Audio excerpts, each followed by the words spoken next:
पहेली की भूल Bhulaiyaa. Like, share, subscribe. Aarav नाम का एक युवा था जिसे पहेलियां सुलझाने का बड़ा शौक था।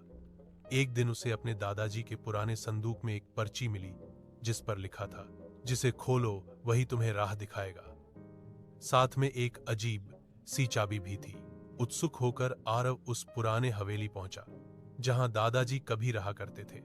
हवेली के भीतर अंधेरा था, पर दीवार पर टंगी एक लालटेन धीरे धीरे चमक रही थी। लालटेन के नीचे दूसरी पहेली खुदी थी। मैं जलूं तो तुम देखो, मैं बुझूं तो तुम खो जाओ। मैं क्या हूं? आरव मुस्कुराया। रोशनी।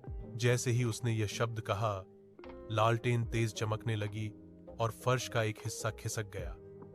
नीचे एक पत्थर का कमरा था। कमरे की दीवारों पर कई प्रतीक बने थे, पर बीच में एक ताला लगा लकड़ी का बक्सा रखा था। ताले के नीचे अंतिम पहेली लिखी थी, जिसे तुम बांटते हो वह बढ़ता है, जिसे छिपाओ वह घटता है। आरव कुछ देर सोचता रहा, फिर उसे दादाजी की एक पुरानी बात याद आई।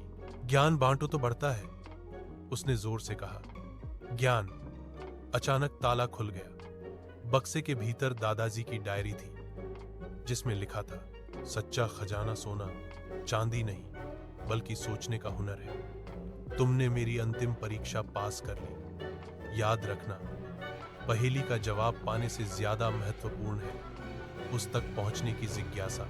डायरी पढ़कर आरव की आंखें चमक उठी। उसे समझ आया कि पहेलियां केवल खेल नहीं बल्कि खुद को जानने का रास्ता है। निष्कर्ष, आरव ने जाना कि नई सोच, धैर्य और जिज्ञासा, ये तीनों हर पहेली और हर चुनौती की सबसे बड़ी चाबी है।